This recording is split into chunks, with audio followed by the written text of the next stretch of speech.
يسعد لي كل اوقاتكم. هلا مثل ما عم تشوفوا في عنا طلع معنا شوية جلي. هيدي كان جلي قبل بيوم من ورا السهرة. في جلي حطيته بالجلاية، وفي جلي كمان ما بنحط بالجلاية، هيتني عم بجلي لحالي. هلا ليه ما جليته نفس النهار؟ عشان كانت السهرة كتير طويلة، قعدنا وانبسطنا وسهرنا تقريبا للساعة 3:30 الفجر، فكنا تعبانين وهو كان هيك وهيك نهار مليء بالشغل، فكنت فعلا تعبانة. فضبضبت كل شي حوالي، ضبضبت المطبخ والصالون، وحطيت الجليات بالجلية، وبقيوا علي هدول الفناجين وهذه الكم شغلة اللي ما بيدخلوا على الجلية. فتاني يوم الصبح أول شي بلشت فيه إنه نظف المجلى. ليه؟ عشان يعني عمته لجوزي كانت قاعدة حدي، وكنت عم شربها شاي، فنحن وعم نشرب شاي ونتحدث أنا كنت مخلصة هالمجلى، جايليتن وحطيتن على جنب عشان بدي نظف المجلى وأعمل لها ترويقة. هلا الحلو هيدول الفناجين انه إلهم لمعة وإلهم لون الذهبي، بس انه مع الوقت اكيد رح يروح. بس يعني هلا عشانهم بعدهم جداد بتحسوه هيك لونهم فاقع ومعطيين افكت كتير حلو. فهو هيدا كان اول شي كان لازم اعمله اليوم، والحمد لله ما كان في باقي اشياء، يعني كل شي جلي تاني كله كنت ضبيته قبل بليلة، بس بقايا صغيرة.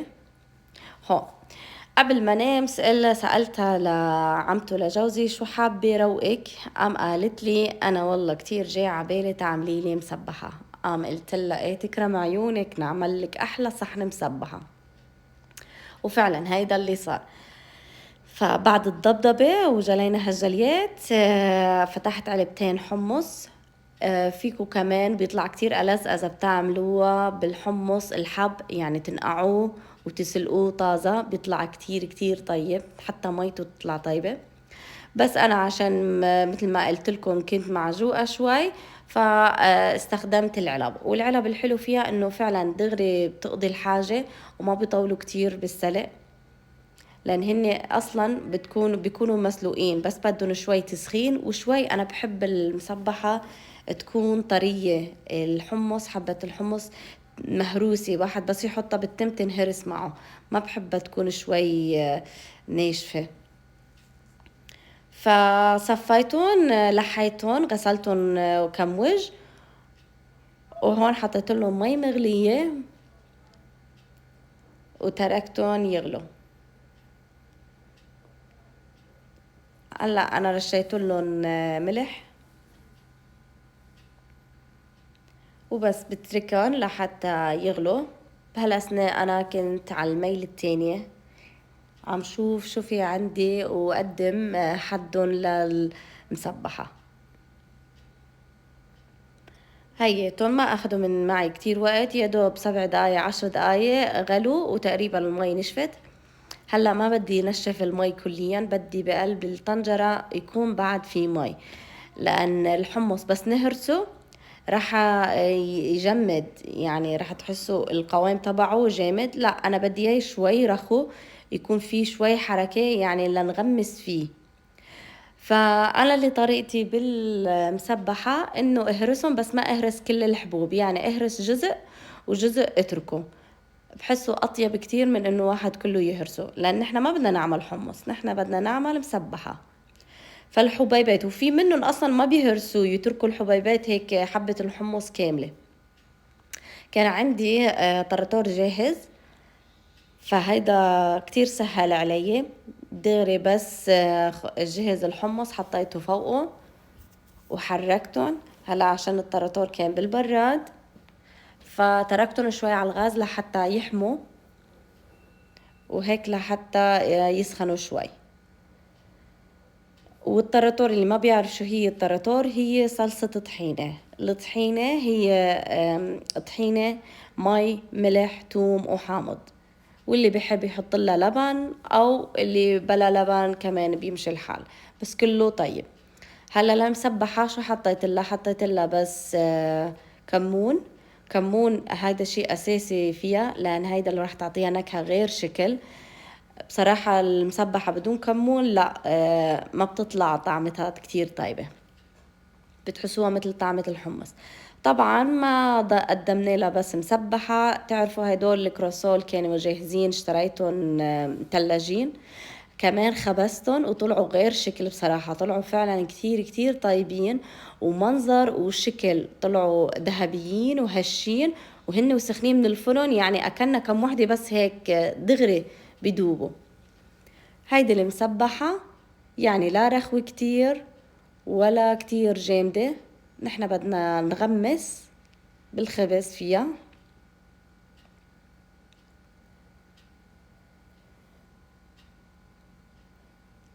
هلا عشان كنت حاطة اشياء تانية عالطاولة فقدمت المسبحة بالصحون، كل واحد سكبتله بصحنه. هون من غير شر كنا بس انا وياها فايقين، وولادنا بعدهم نايمين، عطلة وسهر وهن سهروا بيطولوا بالسهرة. فعملت تروية عقدنا، يعني حطيت شوي شرايح بندورة، حطيت خضرة، حطيت جبنة، خيار، مرتديلا، لبنة، زيتون، نوعين زيتون، وهيدي كانت ترويقتنا. يعني قعدنا تقريبا شي ساعة ونص نحنا بس عم نطق حنك ونحكي وندوق هاي وندوق هاي وندوق هاي. أنا هيك بحب قعدة السفرة، ما بحب استعجل، شوي شوي عرواق، ناكل نشبع نشرب شاي نرجع نستحلي شي، نعمل خبزة مع جبنة، شوي خبزة مع مرتديلا، هيك بحب. هيك وهيك تعبانين بالسفرة، فليه ما بنقعد ونسترخي وعن جد يعني نستمتع بالأكل اللي قدمناه. فهيدي كانت بعض الصور اللي كنت بدي. هدول الصور بستخدمهم دايما للتيك توك، نعمل فيديوهات قصيرة للتيك توك وكمان ننزلهم على اليوتيوب. المهم كانت ترويقة كتير طيبة، ومثل ما قلت لكم هي القعدة الصبحية يعني مع حدا بتحبه، هيدا بيعمل جو كتير حلو. فتسلينا والله. ويومتها كان برا الدنيا شتاء وبرد، فدورنا هالدفاية وقعدنا لأي ساعة. بعد ما خلصنا وتروقنا وتحدثنا، وعن جد بتحسوا واحد على السفرة واحد بيشبع من التاني كتير. ليه؟ عشان انه بنبلش نمد حديث، حديث ورا حديث، عشان بس يخلص واحد اكل خلص لان بلش انا ننعجق بالمطبخ بالهاي. هي كان بدها تهير اغراضها، كان بدها تروح عند سلفتي، فعشان هيك استغلينا هالفرصة وقعدنا وقت كتير منيح مع بعض على التروية. وهلا كل شي بيتضبضب.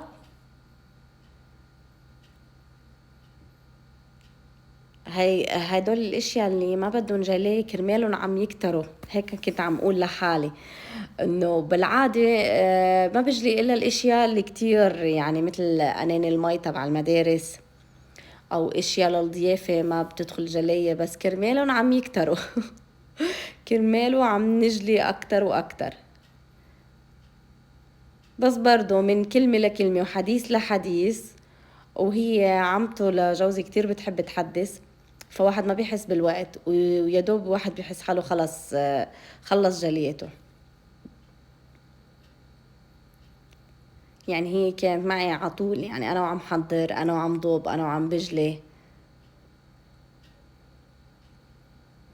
هدول طبليات الخشب كتير حلوين، في واحد يستعملهم على كذا استعمال، يستعملهم يضيف فيهم أكل، يستعملهم كديكورات، يحط فوقهم شموع، حجارة، فوانيس، كتير بحبهم. حتى واحد فيه يستعملهم انه كيفرم عليهم شي، فانا كتير بحب اجيب شي يكون له كذا استعمال. بس مثل ما بتعرفوا الخشبيات لا، حساسين شوي، بدهم بسرعة بسرعة واحد يروح يضبهم ويجليهم، عشان برطبوا، واذا رطبوا ببلشوا يفسخوا. وكمان واحد بس يجليهم لازم ينطرهم لحتى ينشفوا كليا ويتهووا، عشان اذا حطيتوهم هن ورطبين بالخزانة رح يخربوا يفسخوا، ورح تحسوا مثل هيك يعطنوا. فانا بجليهم وبتركهم على المجلى على الميل التاني، بحط شقفة تبع المطبخ وبتركهم هونيك يمصوا من المي، ومن هونيك لحتى يخلصوا كل شي. فخلصنا هون كل شي.